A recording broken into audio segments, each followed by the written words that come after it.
here at OR Tambo, which is the international airport here in Johannesburg, South Africa. In about an hour's time, we're going to jump onto a plane and fly over to Zurich. Stop over there. From Zurich, we're going to hop over to Bologna. Bologna, we're going to get the car and start traveling around down to Misano, where the World Ducati Week, day 1, 2, and 3, I'm going to share with you. From there, we're going to travel to Cattolica and Pesaro, Mandello dell'Ario, Lake Como, Milan, and find as many bike factories, manufacturers, and museum as I can find. And I'm hoping to share the story and some really good content and good footage from Italy with you. So very exciting times, and I hope you can join me for this journey.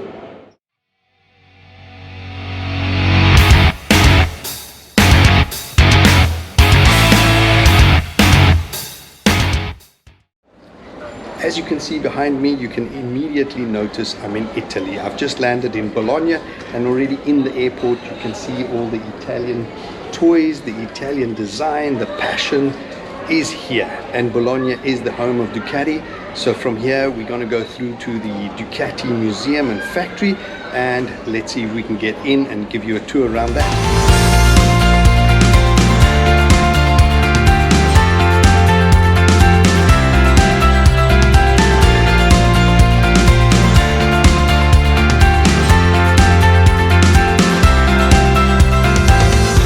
I'm finally here after a long journey. If you look behind me, it's the Ducati Factory as well as the museum in Bologna, the home of Ducati.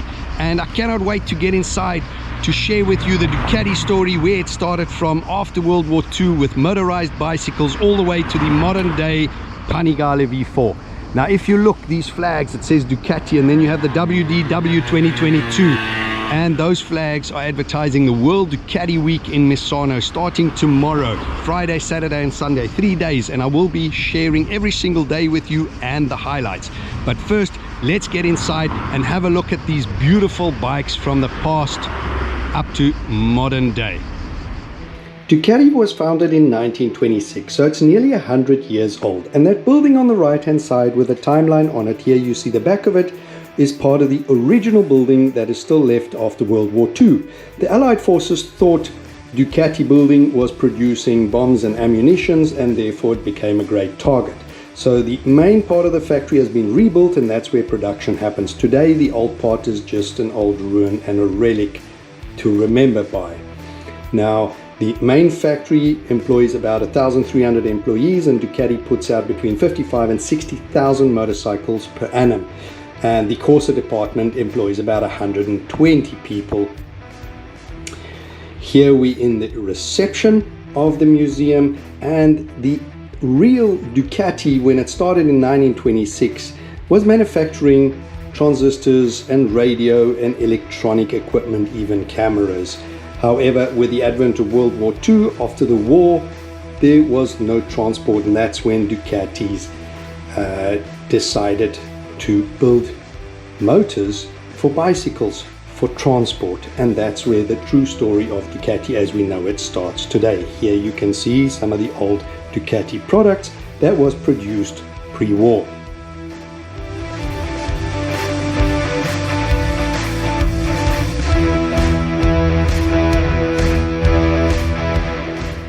This first bike is the 1956 Grand Sport 125. Next up is the 1956 125 GP bike. Then you have the 1958 175 F3. You have the 1959 125 GP Desmo. Behind that, the 1960 250 GP Desmo. Then you have the 71 500 GP raced by Spaggiari. Then the 1972 750 SS ridden by Paul Smart in Imola. 1975 750 SS Franco Uccini raced bike. Then the legendary 1978 900 SS raced at Isle of Man by Mike Halewood. The 81 600 TT.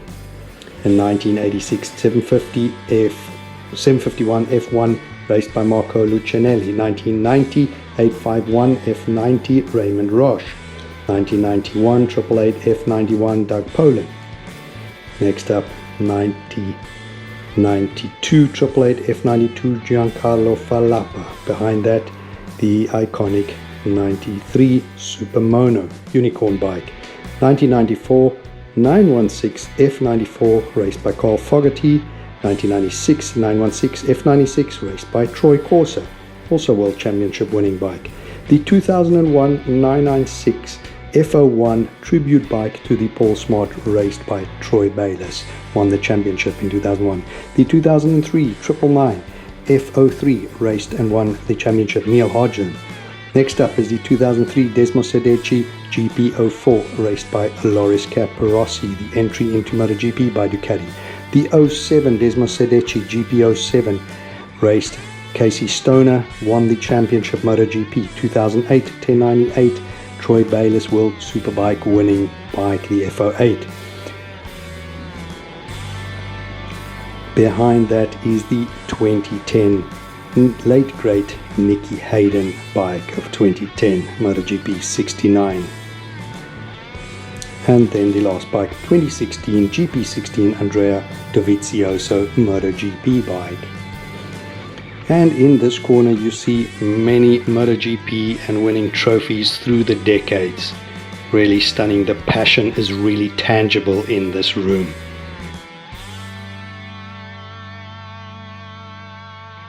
Here we have the start of motorcycles for Ducati, the Cucciolo, Italian for puppy. And what they did, after the Second World War, people were riding bicycles, so they produced a petrol tank. Here you have it, Cucciolo, puppy on it, and a little motor 48cc to the pedals. You attach it very quickly. That was increased in capacity up to 60cc and continued growing to where it is today. Cucciolo, here we are, 48cc, 1.5 horsepower. Petrol tank strapped onto the frame and a little air-cooled motor at the bottom. Here we have where it went to, the Streamliner world record breaker and crazy bike. As you can see from the inside now, the rider couldn't even put his feet down. He was streamlined inside. He had to be caught and held and released. And around Monza they broke various speed and endurance record with the Streamliner, and that was the passion of Ducati, from making simple bicycles mobile and motorized, and started racing. And here you see the Streamliner. On the wall here you have a pencil drawing from the original Taglioni designs, and that just shows you they archive and they keep the passion alive. And here you have all the detail of his drawings by hand back in the day.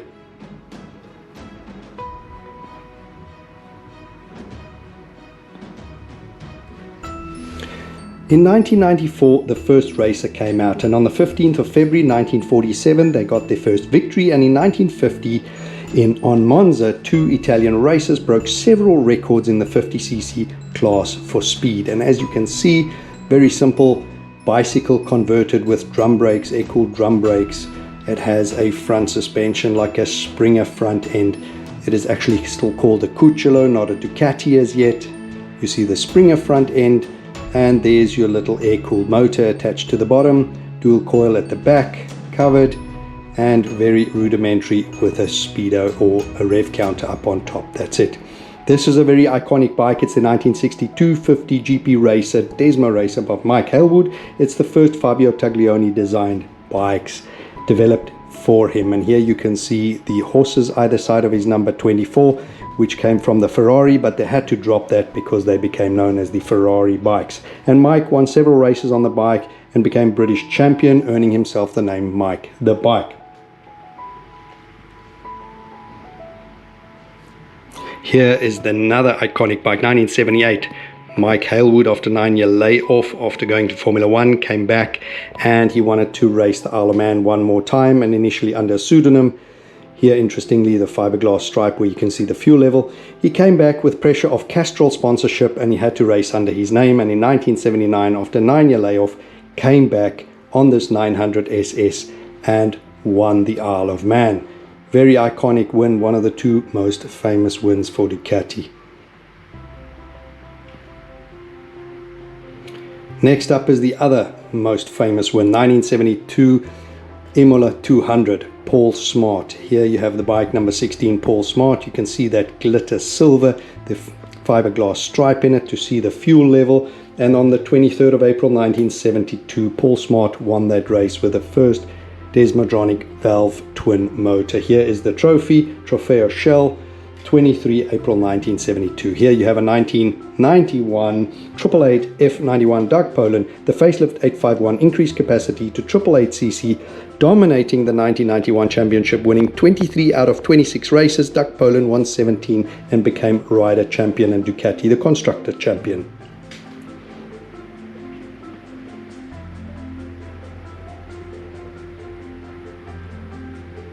Here you have the 1994 916 F94 that Carl Fogarty won the first of his first world titles. He won 2 world titles on the 916 in 94 and 95, and 2 more titles on the 996, the 98 and 99 titles. Very iconic Tamburini 916, most successful and most famous of designs for Ducati. The next, a very special bike, 2001, and it is the last of the 996, and it is the last of the Testa Strettas, first of Troy Bayliss's title, and he raced the whole season on a red bike. However, this glitter silver is harking back and giving honor to the 1972 win of Paul Smart, same glitter silver, his iconic number of 21, and just that one race at Imola raced it in this livery and this paint job of the silver.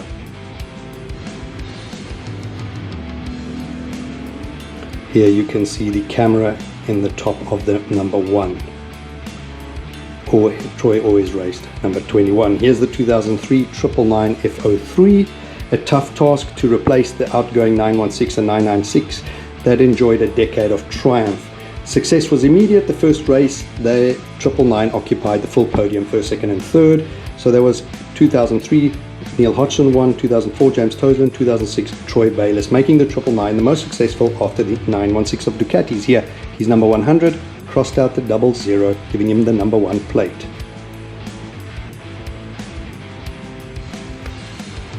This is the 2008 1098, the debut bike and Troy Bayliss's last season at age 39. Troy Bayliss won a total of 52 victories for Ducati and ended his career on this bike, winning on 3 different bikes for Ducati as a manufacturer: 996, 999, 1098. Here his famous 21 number 2+1, showing 3 titles that he won for this manufacturer on 3 different models.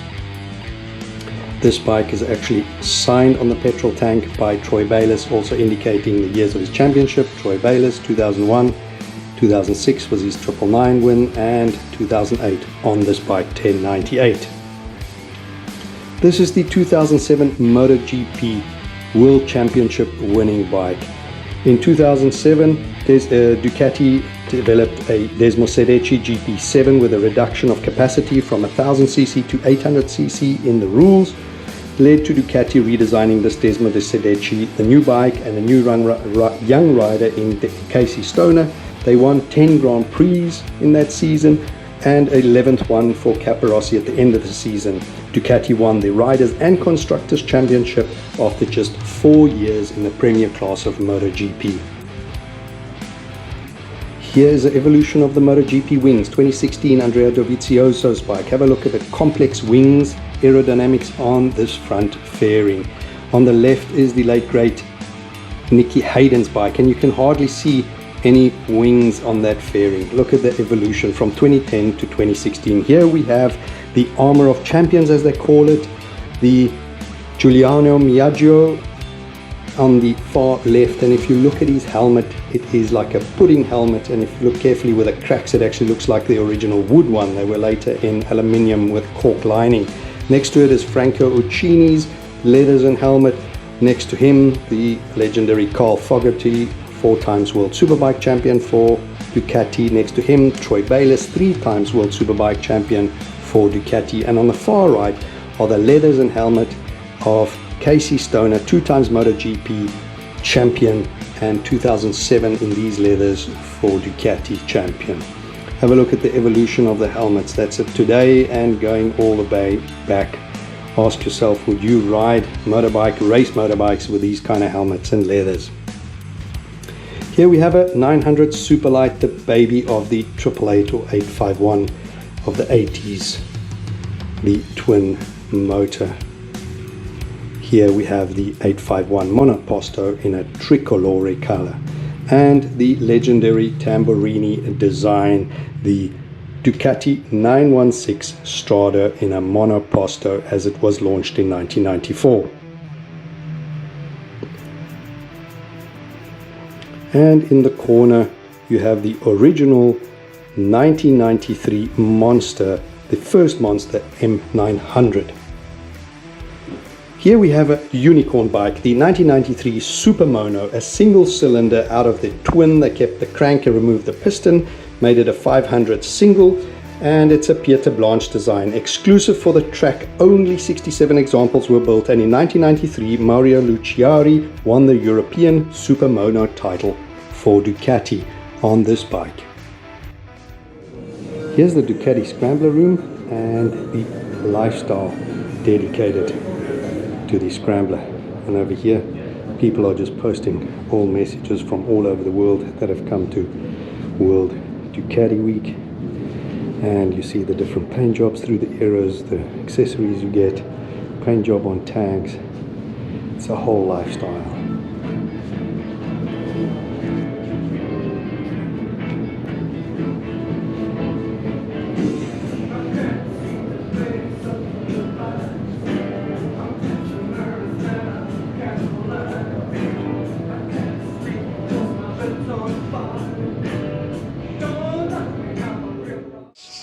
I hope you enjoyed this tour with me through the Ducati Museum and the home of Ducati. Unfortunately, obviously, I wasn't allowed to take any footage or any films inside the factory. That's top secret.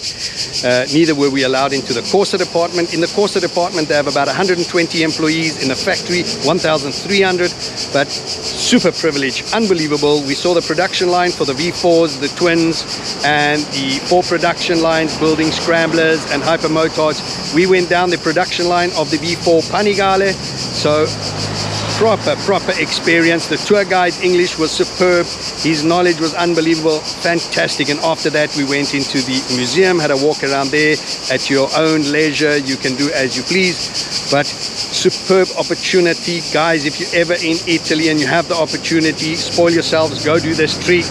And I hope you enjoyed it with me. If you enjoyed it, please give me a like, a thumbs up, and please hit that subscribe button to help me build the channel. But from here on out, I'm getting in the car, driving down to Misano, the racetrack where the World Ducati Week is being held from tomorrow. So stay tuned and let's continue this journey.